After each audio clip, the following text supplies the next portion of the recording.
Welcome back to another episode of Developing the Leader Within. Today, I am so blessed and fortunate to have a guest speaker all the way from the UK. Now, July is the international month, so I'm so happy to have Kate Pearl Goddard with us, and she's going to talk about leadership and social media. But before we get into all the good things, Kate, will you take a moment to tell us about you?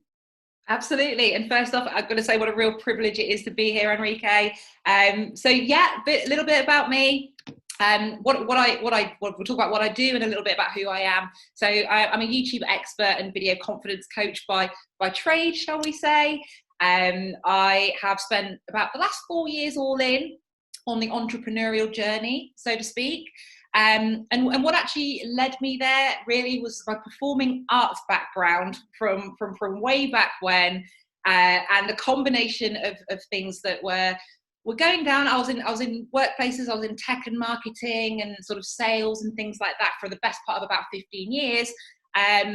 And then I became a mum, and sort of a gear shift happened in the way of, you know, what I could do, what was available to us in terms of professions, and coming to a point where I was kind of like, okay, so there's all these things that I've done: filmmaking, performing arts overall, published poetry, live theatre performance, and things that I wasn't getting to use in the day-to-day. And the combination of that background plus my tech and sales kind of led me to where I am and what I'm doing right now. I mean, that story goes over a very long period of time, but this is basically who I am. Yeah. Oh, that's outstanding, and I want to commend you on all of that. That sounds like a lot to go on, and I know you have a film school background, so right. YouTube sounds just down your alley, right? Yes. And all the video things.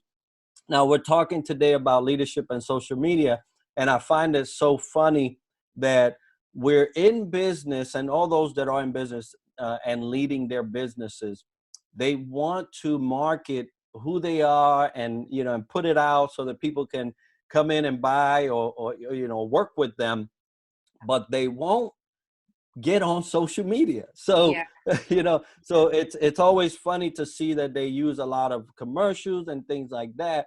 But the essence of the company is the owner, yeah. Right? And so yes. we want to do business with the person who's really owning that. And so what would you suggest in terms of social media and being an owner or a leader?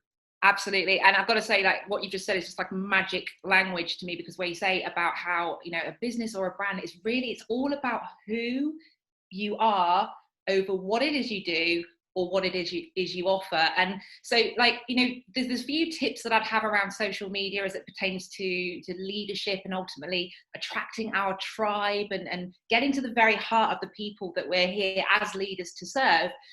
When it comes to social media, one thing that it took me a long time to get the hang of, actually, and I see it happen not often enough, is people actually sharing their stories across social media. So their stories, like really things about who they are, and going back to what you said about a lot of advertising, and I guess a lot of very, you know, it's very markety type salesy content that I still feel that we see disproportionately more of than we see about people. And I'm going back to my sales background here. One of the things one of my old team leaders liked to say, was a big fan of, I think it was Zig Ziglar who said it, was something along the lines of people buy people.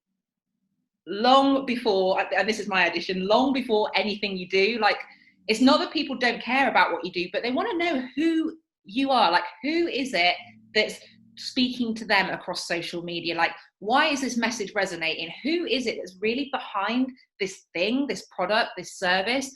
And ultimately, the thing that people are mostly attracted to, and this is, I think, just human behavior, and share your thoughts on that, Enrique, but we're more interested in who we're buying than what we're buying. And when you do buy something, whatever it is, whether it's a product, service, course, whatever it might be, it's all about who's actually behind it. Who is this person? Because what they can do for me is possibly great, but the relationship aspect of it, really, and that's the core of absolutely anything you can talk about as a leader, a business owner, the relationship aspect of it, and that whole your people need to really feel like they know and can relate. And like I say, sharing your story is something where like people get to see how you grow over a period of time, and then they've got this problem and they see you're X amount of steps ahead because you're sharing your story. And I think that that's got to go at the top of the list, because it's the thing that for me personally, of all the things I was uncomfortable about doing on social media, and this is going back to about 5 years ago now when I first started up, was actually sharing who I was. I was very much, marketing. This is what you can buy from me. This is how I help, but I was not sharing who I am. And I put extra emphasis on that, because much to my own detriment and the detriment of the people that I could have served if I'd shared more about who I was, it took longer than it needed to. So my first absolute tip as a leader, business owner, as far as it comes to social media, is get comfortable with perhaps being uncomfortable, because your story is ultimately what attracts the people that are going to resonate with what it is you do once they know who you are. That's how you do it. You share your stories. That's my first one.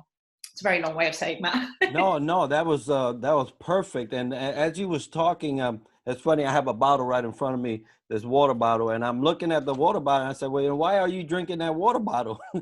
well, uh, well, it could be several things, right? It could have been the cheapest one, and we're in a pandemic, and you get what you get. Yeah. Or yeah, or it was that I drank the water. It was good, and I thought that I could drink that again. Or it could have been that I know the person in charge of that company, and I know their ethics, and I know their quality of service, and I know that they are not in this to take advantage of folks. And I'm gonna say I'm gonna support that. Sometimes regardless of what the water tastes like, Exactly. because I know that it's coming to me from a good place. And Yes. to your point, people buy people, Yes. and it really is that. And until, like you said, you get comfortable with sharing your story, Mm. you'd be amazed on how much more you can do if you just open up a little more and sold them you. Because Yes. really, the heartbeat, whether it's in the public eye or behind the scenes, the heartbeat is the owner, the person running the whole thing. Yeah. And you could put out a product that may seem good, but if your customer service, when something happens, they come back and customer service is all messed up because you have a messed up company Mm. internally, it's going to show, right? So yes, Exactly. sell you and tell your story. I love that. Um, Indeed. and in telling your story, which is something that I'm struggling with right now. What? How many stories am I going to tell on how many channels and venues that there are? You have, and I'm not going to name them all, but I'm mostly on LinkedIn, so Yeah. I kind of focus on that. I do see a need for a couple of other ways that are Mhm. tied into my business, but with all the choices, what do you Yeah. do? Well, often this is it. And I mean, it's definitely going back to what you said, and it kind of brings me on to my next one in a way. It really, well, it wasn't the next one, but I'm going to put this one next, about how you can do things like batch out content where you can. I'm gonna bring this to my second one, actually. I put it further down the list, but because you said that, this is now definitely priority. We all have stories, all of us, and they could be the most mundane in our mind, Right. simplistic things that us personally, because we do it, we go through it, you wake up, you go to bed, everything happens in between, you might not think it's that big of a deal. Right, just jot down something that happened in that day that might seem a little mundane when you're looking at the way that you put that as a post, but don't even think of it as a post to begin with. Think of it as a little journaling exercise, or something that you might want to tell your grandkids 15 years from now, or whatever. It might be an extreme example, but like what I found is that some of the things that I thought were utterly mundane, totally day to day for me, have been some of the most resonating posts on any of the platforms that I've been active on. And I would not personally, I would not have thought But it's amazing how the heartstrings get pulled because somebody else is sat at the end reading that post and is thinking, this guy speaking to me, like this could be my life. I totally get that.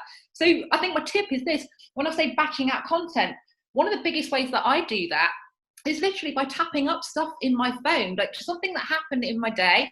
It could have been, I don't know, it could have been a maths lesson with one of my kids. It could have been something that I'm then saying, hey, this is the life of a mum who runs a business. So that's a kind of demographic that I kind of naturally attracted as well.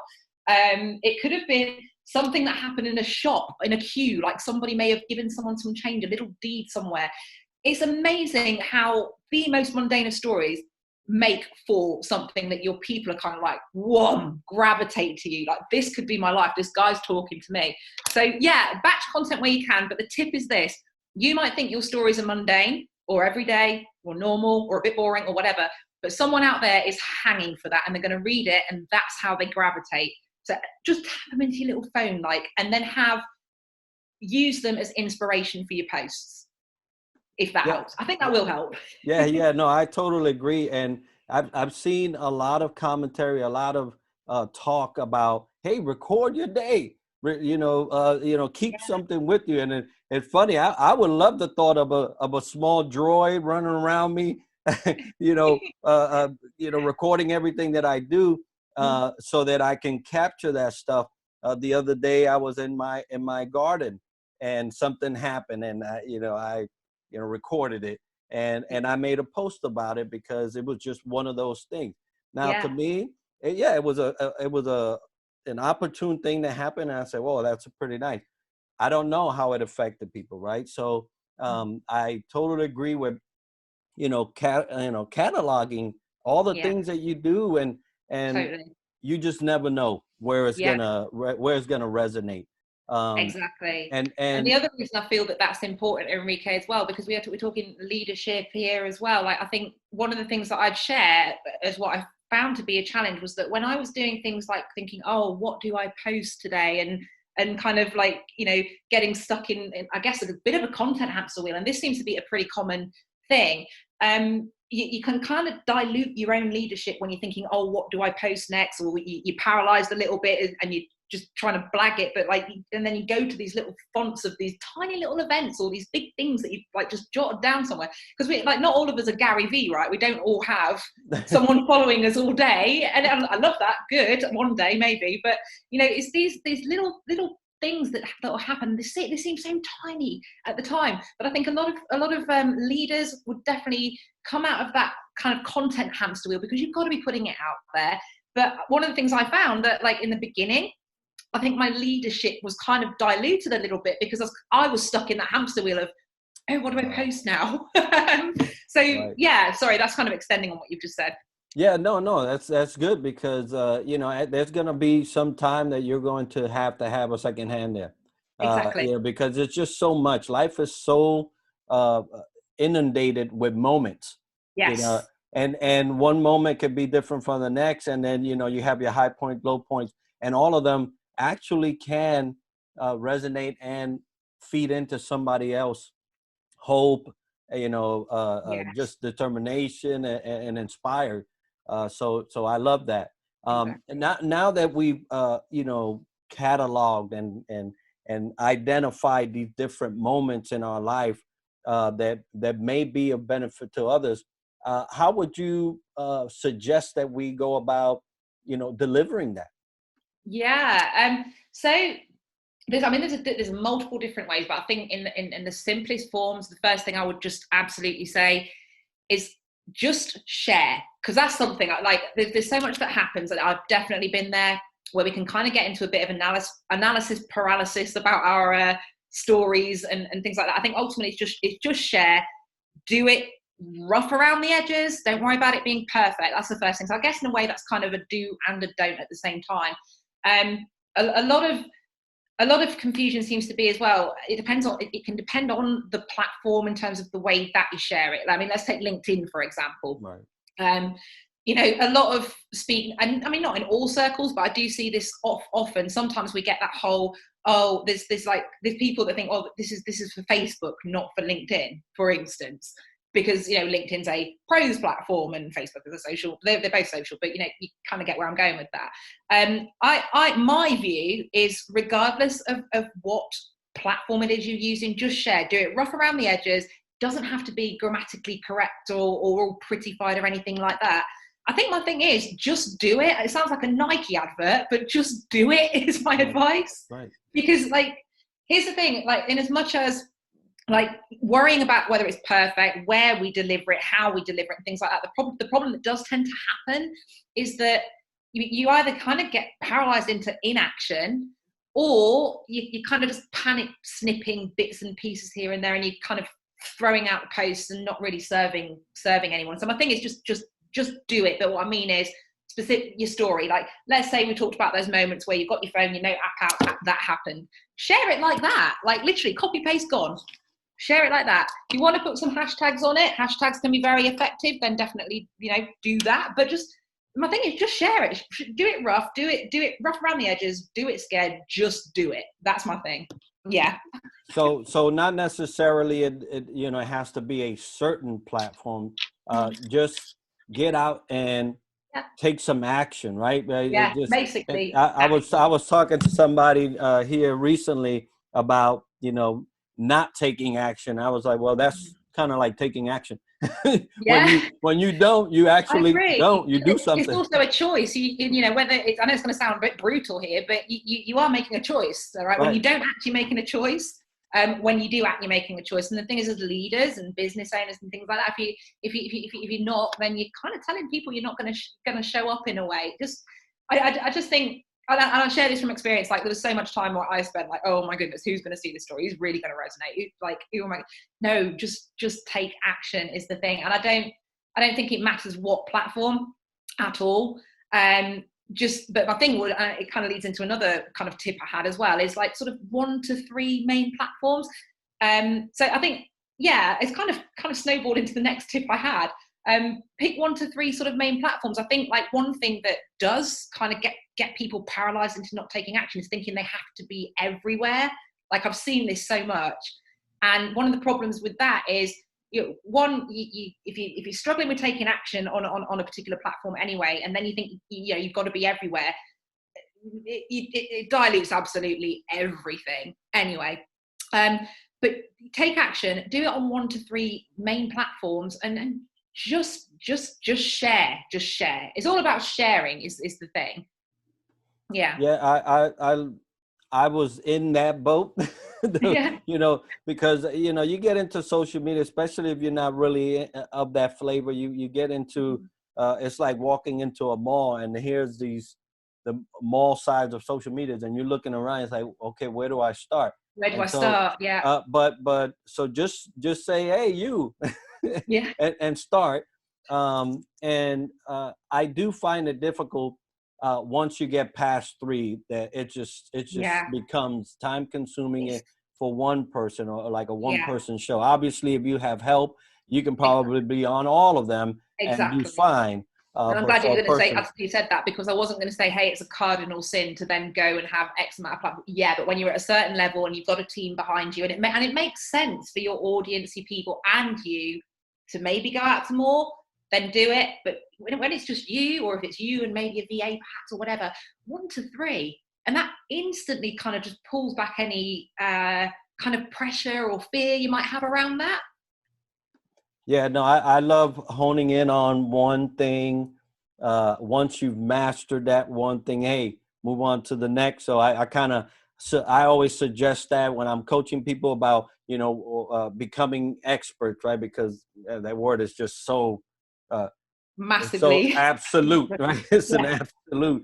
And people talk about, you know, expert this and that, but I say, okay, well, you're gonna have to dedicate some time on this one. So I believe on get on one, get your feel for it.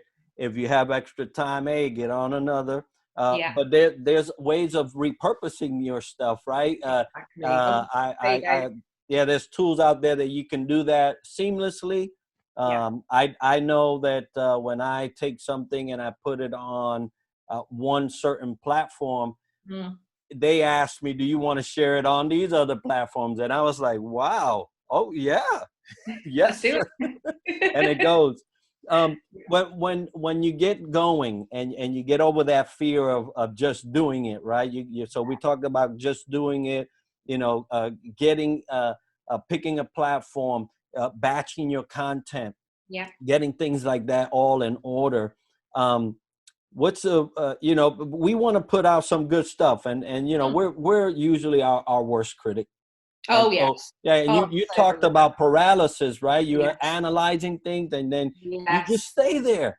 Yeah. And so last we spoke about quality over quantity, and there's a purpose for that, right? Because there's a hesitation internally as to how we're perceived. And it's amazing. You could be the most successful person and you're still worried about how people are going to look at you when this Yeah. thing gets released. And so I do agree that quality should be your main thought when you're Yes. bringing it out. I like what you said when we were referring to the just do it. Mm. Sometimes the raw you is the authentic you, and I love Absolutely. that. I love just bringing out who you are. Yeah. Uh, in school, I was taught don't say ums. I've been saying since I started recording, right? I've been And, doing. Yeah. but it's me It's today, who and if you you are. It's can't who get you are me today, authentically. right, and Yeah. then you don't have any of me, or you'll have a false version of me. Yeah. So when you're talking about putting all this out and being accepted, because that's what it is, right? You're worried, is my video going to be accepted?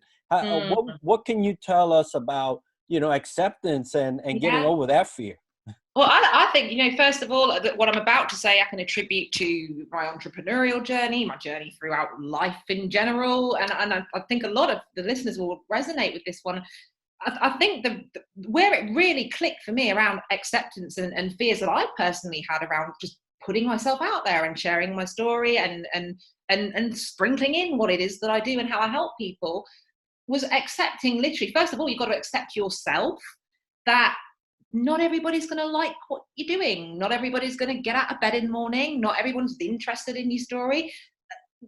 The way that you really deal with that, I think the most powerful way I've ever found is to understand that that's okay.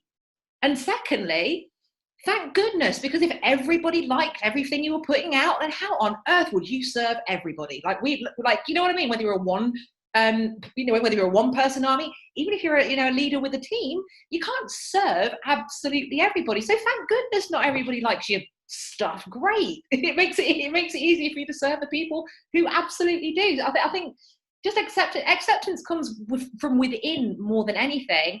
And I think that what really resonates more than anything about anybody's story is that you've accepted yourself. You're sharing it. I think that's the thing. Like, will you be accepted by everybody else? No, probably not. But like I say, thank goodness there's like 7+ billion of us on the planet. Thank good. So Yeah. yeah, I think that's if that's tangible advice you can take away and implement. I think it's more mindset is what I'm saying. I think a lot of this whole fear of not being accepted or fear of not being liked or whatever, it really, typically speaking, it's usually here. It's your own mind monkeys. And I think once you can take steps and do a bit of inner work, I would definitely say that, and do what you have to do to come right with you. And once you get there, you do really know you know you're there, because you can feel the difference. Except within you, not everyone's going to like your stuff. Not only is that okay, thank goodness, because how are you going to serve them all anyway? Yeah, yeah. Sometimes we have this false sense Yeah, of hope, right? That yeah. what we have will affect everybody, and Mm, it's easy to do that when you're in a people business. yeah, When you have something that you think that, man, everybody can benefit from this, but yeah. not everybody wants to benefit from it, and that's Exactly, fine. Just exactly. and I love how you uh, you know. Uh, led the points of just sharing your story, Hmm. batching your content, getting that stuff ready, Hmm. picking a site, pick something and Yeah, just pick put it something, get down, out there. Yeah. and the quality over the quantity. because I've seen folks just flooded. And Mm, it's great that you mentioned, hey, you're gonna be fighting yourself. So yeah. just kind of, Yeah, pace yourself out on these things, exactly. and embracing the fact that, hey, it's not for everybody, Yeah, and that's just fine. And I love those tips for leaders, because, hey, leaders, you're out there listening. Social media is not your enemy. exactly. It Exactly. actually, if you go about it right and you plan your stuff out and you just go ahead and do it, Yeah, you'll realize a different world than the one you're actually operating in. exactly. Yeah, to the point is this very podcast. The month of July designated as an international month, and here we are talking to Kate from the UK, and I didn't think of that when I started. I was just trying Mhm. to share some tips. And Yeah, here we I think what a time to be alive that we can even do this. It's absolutely phenomenal, and that's the thing. The approach that or the attitude that if I could change one thing, and for everybody, the attitude that I want for leaders all the time is that what a time to be alive. This social media thing is not your enemy, and I love how you said that in the beginning. It's an opportunity. It's a really great opportunity for you to serve and get right in front of your people, not everybody, your people, because your people will be a small portion of the whole planet, so to speak. But that's the opportunity that you've got there. So yeah, it's an opportunity, not your enemy. What a time to be alive. So you heard it, leaders. This is a great time to seize moments, especially Yes, when you have a concentration of time. You're getting back into the swing of things. Great, but don't let these moments slip by when you can take a captive audience. You spoke about your people, and it just may be the same circle that you have, but you can share something in a moment's notice, post it, and get some different traction than you are on your regular dynamic day. yeah. Kate, I love all the tips that you gave us. And if someone were to try to reach out to Kate, how will they do that? Yes. So YouTube, my channel's Kate Pearl Goddard. Uh, Building my website right now, but it's www.katepearlgoddard.com. Watch this space. And LinkedIn is where I hang out the most. I am on Facebook, so you can come and see me there, but LinkedIn's, like I say, pick one free platform. LinkedIn's my main one aside from YouTube. So come and say hello on LinkedIn as well. Be happy to see you. All right. Well, leaders, you got it. Social media is there at your beck and call. Treat it well and treat it diligently, and it'll serve you right. So thank you all for listening. Thank you, Kate, for being on the show. I'm so honored. And for all those that are out there and you are listening every week, I thank you. And as always, success to you.